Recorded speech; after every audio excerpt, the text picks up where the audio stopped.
지금 우리가 오순절 마가의 다락방에 임하였던 성령 강림 사건과 그에 따르는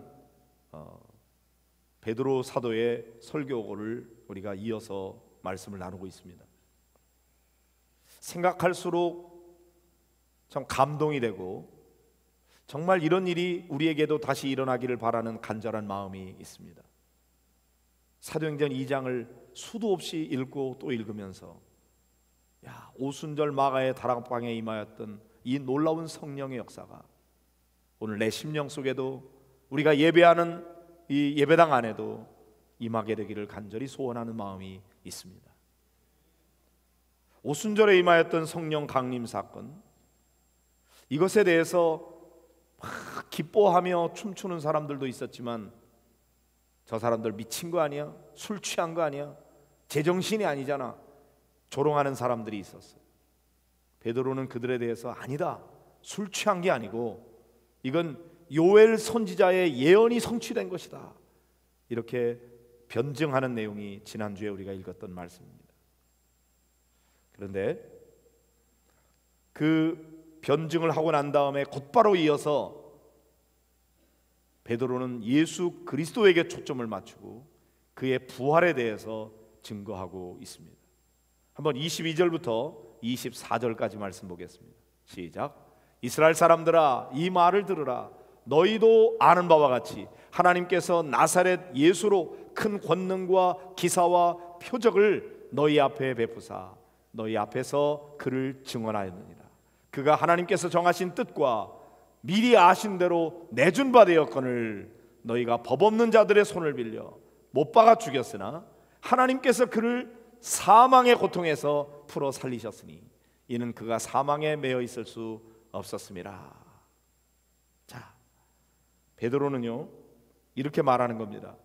예수님은 하나님의 아들이시고 그래서 그분에게 놀라운 능력을 베푸셔서 그가 큰 기사와 이적을 행하였습니다. 여러분 아시지 않습니까? 예수님은 물을 포도주로 변화시키는 놀라운 기적으로부터 시작해서 많은 질병에 걸린 자들을 치유하는 일을 하셨습니다. 맹인의 눈을 뜨게 하셨습니다. 귀신에 사로잡힌 자로 하여금 귀신을 내어 쫓고 자유하게 하는 일을 하셨고, 심지어 죽었던 나사로를 다시 살려내는 놀라운 기적도 행하셨습니다. 갈릴리 바다 위를 걸으실 뿐만 아니라 풍랑을 말씀으로 잔잔케 하는 그런 기적도 행하셨습니다. 오병이어를 가지고 5,000명을 먹이고도 12광주리가 남는 놀라운 기적도 행하셨습니다. 이런 모든 것은 결국 이분이 평범한 사람이 아니라 곧 하나님의 아들이시라고 하는 것을 증언하는 하나의 증거였죠. 그러나 사람들은 그를 알아보지 못했어요. 그리고는 그를 불법한 자들의 방법으로 십자가에 못 박아 죽여버렸습니다. 얼마나 억울합니까? 이것이 어쩌다가 우연히 이루어진 일이 아니고 단순한 억울한 일이 아니라 우리 모두를 구원하기 위해서 하나님께서 미리 뜻하신 바 하나님의 섭리 가운데 이루어진 일이었다고 말합니다. 그리고 하나님께서는 법 없는 자들의 손에 의해 못 박혀 죽은 그 예수님을 음부의 권세 아래 내버려 두지 아니하시고 사망의 고통에서 그를 풀어 다시 살려주셨다, 부활시켜 주셨다 하는 것을 증언하고 있는 거죠.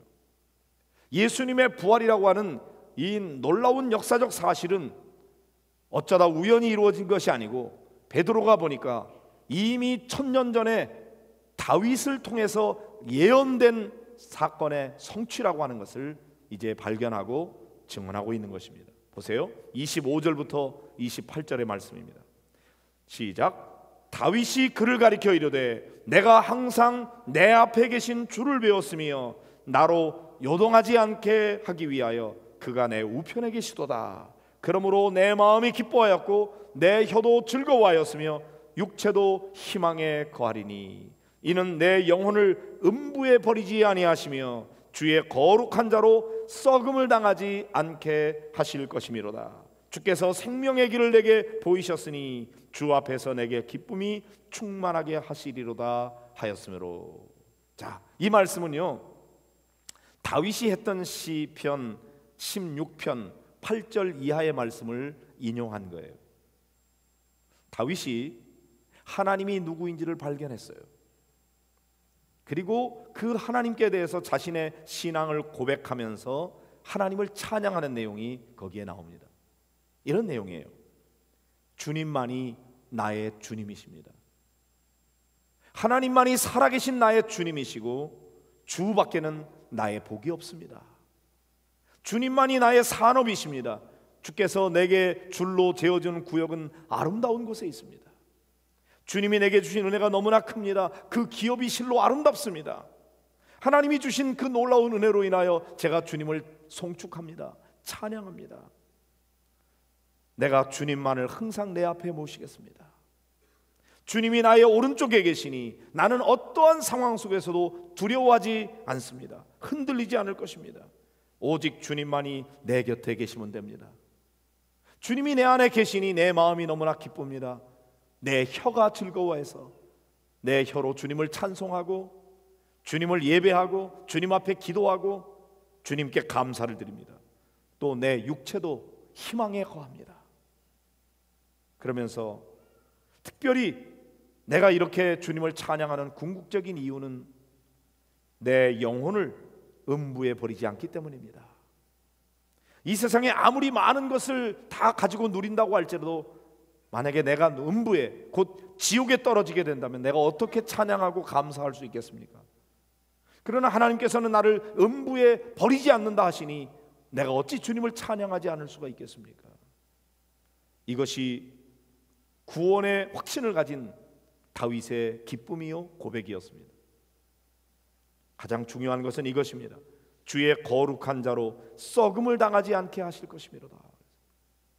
여기 주의 거룩한 자라고 하는 것은 후대에 이 땅에 구원을 위해서 하나님이 보내실 메시아 곧 그리스도를 가리킨다고 베드로가 해석하고 있는 거죠. 그런데 그 하나님께서 이 주의 거룩하신 자 예수 그리스도를 썩음을 당하지 않게 하실 것이다. 그를 음부에 던지지 않을 뿐만 아니라 그를 썩지 않게 할 것이다. 이렇게 예언한 거죠. 사실 다윗은 이것이 무슨 내용인지도 모르고 아마 예언했을 가능성이 많습니다. 하나님께서 다윗의 입에 말씀을 주셨죠. 예언적 선언으로 주의 거룩한 자로 썩음을 당하지 않게 하실 것이라고 예언했어요. 그런데 이것이 1000년 후에 예수 그리스도 안에서 성취된 것이라고 베드로가 해석하고 있는 거죠. 자, 30절부터 32절 베드로의 설교를 한번 읽어보도록 하겠습니다. 시작. 그는 선지자라 하나님이 이미 맹세하사 그 자손 중에서 한 사람을 그 위에 앉게 하시리라 하심을 알고 미리 본 거로 그리스도의 부활을 말하되 그가 음부에 버림이 되지 않고 그의 육신이 썩음을 당하지 아니하시리라 하더니 이 예수를 하나님이 살리신지라 우리가 다 이 일의 증인이로다. 자, 시편 16편에서 다윗이 고백하며 예언했던 그 내용대로 예수님은 과연 음부의 버림을 받지 않고 그의 육신이 썩음을 당하지 않고 하나님이 다시 살리셨다. 우리가 이 일의 증인이다. 이것이 베드로의 설교입니다. 증인이 뭡니까? 증인은 직접 자기 자신이 보고 듣고 만져보고 경험한 것이죠. 그런 사람을 증인이라고 그럽니다. 다시 말하면 베드로는 우리는 십자가에 달린 예수님을 보았습니다. 그런데 그분이 다시 살아나신 것을 보았습니다. 우리는 부활하신 예수님을 만났고 그분과 대화를 나눴고 그분을 만져보았고 그분과 함께 음식을 나눴습니다. 예수님은 부활하셨습니다. 우리가 이 일의 증인입니다. 이렇게 말하고 있는 거죠. 여러분, 증인의 증언보다 더 확실한 것이 있습니까? 내가 보았다는데, 만져보았다는데, 그분을 만나보았다는데, 그분과 함께 대화를 나누고 음식을 나눴다는데요. 이보다 더 확실한 게 어디 있어요? 그러면서 지금 성령께서 우리 안에 임하셔서 놀라운 은사를 베푸시고 방언을 하고 이들이 기쁨 가운데 충만하게 있는데 이것은 바로 그 예수님께서 우리에게 부어주시겠다고 약속하신 일이 이루어진 것이다. 그러면서 33절을 보실까요? 시작. 하나님이 오른손으로 예수를 높이심에 그가 약속하신 성령을 아버지께 받아서 너희가 보고 듣는 이것을 부어주셨느니라. 그러니까 예수님께서는 십자가에 달리심으로 가장 낮은 곳 음부에까지 내려가셨으나 하나님께서 그를 그곳에서 끌어올려 오른손으로 그를 높이셨습니다. 부활하신 것입니다. 이제 부활하신 예수님께서 성령을 보내겠다고 약속하셨는데 그 성령을 아버지께 받아서 우리에게 부어주신 겁니다. 지금 여러분이 보고 듣는 것이 바로 그것입니다. 그들이 보고 듣고 있는 이 성령 충만한 사건은 바로 예수님이 약속하신 성령을 아버지 하나님께서 부어주신 것이라고 이렇게 증언하고 있는 것이죠. 이제 베드로의 설교의 결론이 있습니다. 36절입니다. 같이 보실까요? 그런즉 이스라엘 온 집은 확실히 알지니 너희가 십자가에 못 박인 이 예수를 하나님이 주와 그리스도가 되게 하셨느니라 하니라. 너희가 십자가에 못 박았어요. 알지 못해서 너희들이 십자가에 죽였지만 그러나 하나님이 그를 다시 살리셨고 그리고 이분이야말로 우리의 주와 그리스도가 되시는 분이라고 증언하고 있는 거죠. 여러분, 베드로가 예수님의 부활을 증언하는 목적은 어디에 있나요? 단순히 예수님 부활하셨습니다 하는 소식을 알리는 데 있는 것이 아닙니다.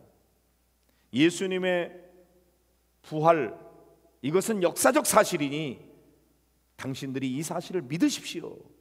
그리고 부활을 믿을 뿐만 아니라 그 예수님이 바로 그러므로 우리의 주와 그리스도가 된다는 사실을 믿으십시오. 그렇게 믿을 뿐만 아니라 그러므로 말미암아 여러분이 구원을 얻게 될 것입니다. 구원 받으십시오. 이것을 전하고 있는 거죠. 자, 지난주와 오늘에 이어서 이어진 이 오순절 설교를 통해서 베드로가 말하고자 하는 것은 무엇입니까? 성령 강림 사건은 우연한 게 아니고 요엘 선지자를 통해서 예언된 것이 이루어진 겁니다. 또한 예수님의 부활은 어쩌다가 우연히 재수 없어서 이루어진 사건이 아니라 이미 다윗을 통해서 예언된 것이 이루어진 것입니다. 우리는 이전에는 그분이 누구인지 잘 알지 못했습니다. 그러나 그분이 부활하신 것을 통해서 그분이 하나님의 아들이신 것을 우리가 더 확신하게 알게 되었고 성령의 임재를 통해서 우리는 그분에 대해서 더 확실하게 전할 수 있는 용기를 얻게 되었습니다. 그러므로 여러분, 우리가 지금 전하고 있는 이 예수 그리스도, 그분의 십자가가 우리의 죄를 대속하는 십자가요, 그분의 보혈만이 우리의 죄를 씻을 수 있습니다.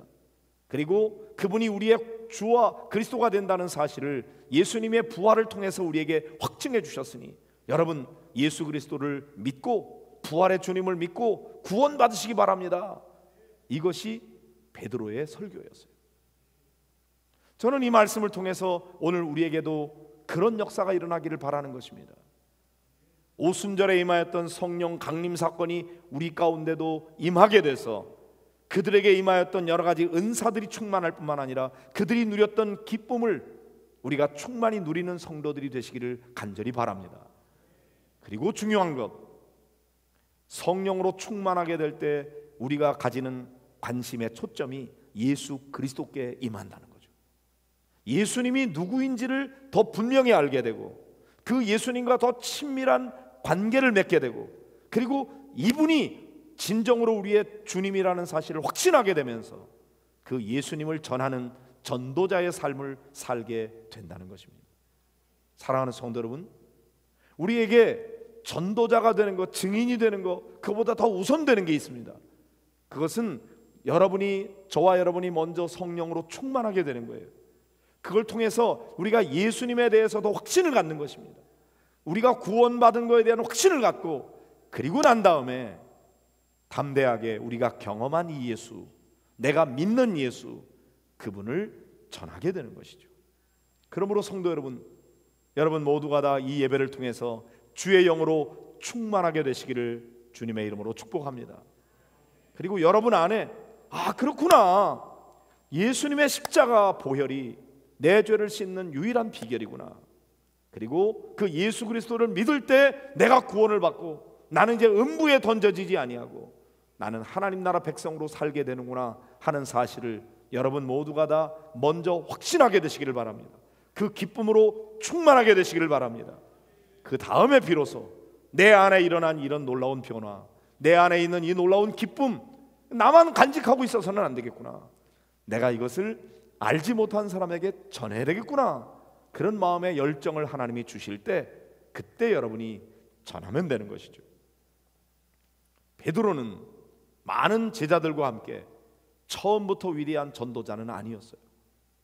그들이 예수님의 부활을 경험하고 성령의 충만한 은혜를 체험하고 난 다음에 그들은 담대하게 나가서 너희들이 죽인 예수 하나님이 살려주셨다, 우리가 이 일의 증인이다, 너희들도 예수 믿고 구원받아라, 이런 복음을 전하게 되었던 것이죠. 여러분 모두 이런 전도자의 사명을 감당하는 성도들이 되시기를 주의 이름으로 축복합니다.